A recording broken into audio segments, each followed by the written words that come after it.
Ballkani Perëndimor nuk po kërkon vlerë dhe kjo është diçka që mund të ndihet e mund të dëgjohet në çdo pohime deklarat të udhëheqësve përreth kryesës. Askush nuk po kërkon vlerë.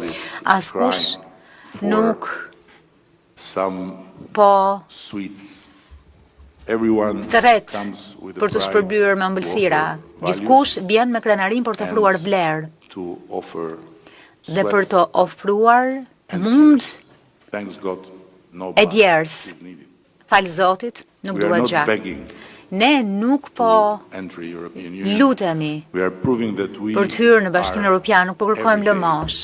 Po provojmë çdo ditë se jemi gjithmonë më gati.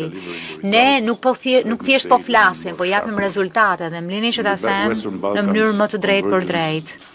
Sa i takon pjesës së konvergjencës. Në konvergjencën e Ballkanit Perëndimor, Europa bëhet më e fortë. Nëse Ballkani Perëndimor është stagnacion, atëherë Europa bëhet më e dobët. Nuk ka variant të një Europe më të fortë me një rajon të dobët ballkanik në mes të saj. Dua ta përmbyll duke ju thënë qytetarëve tanë.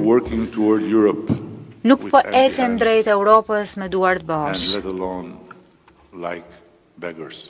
E as pak si ata që lypin lëmosh, po ecim me rezultatet arritura, me reforma të realizuara, me investimet të siguruara, e me detyrat tona të shtëpisë të plotësuara në çdo hap. Dhe ne do të vazhdojmë të ecim përpara derisa Ballkani Perëndimor të hyjë në Bashkimin Evropian jo si të ftuar, por si kontribues për sigurinë, ekonominë dhe të ardhmen e tij e padyshim si kontribues të sigurisë së tij.